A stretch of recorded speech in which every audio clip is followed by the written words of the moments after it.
जय जगन्नाथ पिला माने चलो आज जानिबा प्लांट किंगडम बा उद्भिद जगत विषय रे।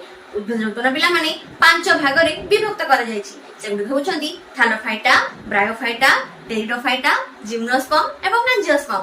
थालोफाइटा एही श्रेणी ना पिला माने उद्भिद माने होइथांती सरल बा सिंपल। एमानक शरीर होइथाय अविभक्त माने मूल, चेर, कांड, पत्र आमे बारी बारी न थाउ। एमाने थालस बा पिंड भଳି रहिथांती। एमाने होइथांती एककोशी बा बहुकोशी। एमानक पाखरे संभाइटिस देखा जाय न थाय। यूलोथ्रिक्स एवं क्राडोफोरा एमानक भीतर जाउछन्ती।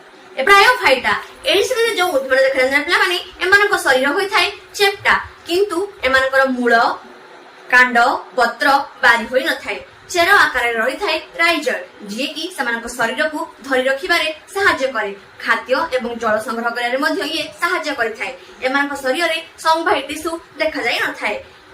फ्यूनरिया बा मॉस एमानकर हेउची उदाहरण। टेरिडोफाइटा जो उदाहरण देखा जाय पिला माने समानकर कांड छोट होई थाए। पत्र, मूल, चेर समस्त एमानक पाखरे देखा जाय थांती। एमानक पाखरे संभाई टिश्यू देखा जाय थाए। पत्रर पछपटरे स्पोरांजिया रे स्पोर तयारी होई थाए। फॉर्न एवं मार्सेलिया एमानक भीतर जाउछन्ती। जिम्नोस्पर्म रे जे उद्भिद देखा जाय पिला माने सेमानकर फलर मंजी गुडिक फल भितर न रही बाहर रहिथांती। नग्न अवस्था रे एमाने रहिथांती। सेति पई याकु नग्न बीज उद्भिद मध्ये कहा जाय थाए।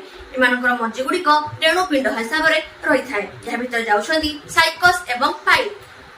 एंजियोस्पर्म रे जो उद्भिद देखा जाय पिला माने सेमानकर बीज गुडिक आवृत होई रहि थाए। सेति पई एमानकु आवृत बीज उद्भिद मध्ये कहा जाय थाए। एमानकर मंजी गुडिक फलर भितर रहि थाए।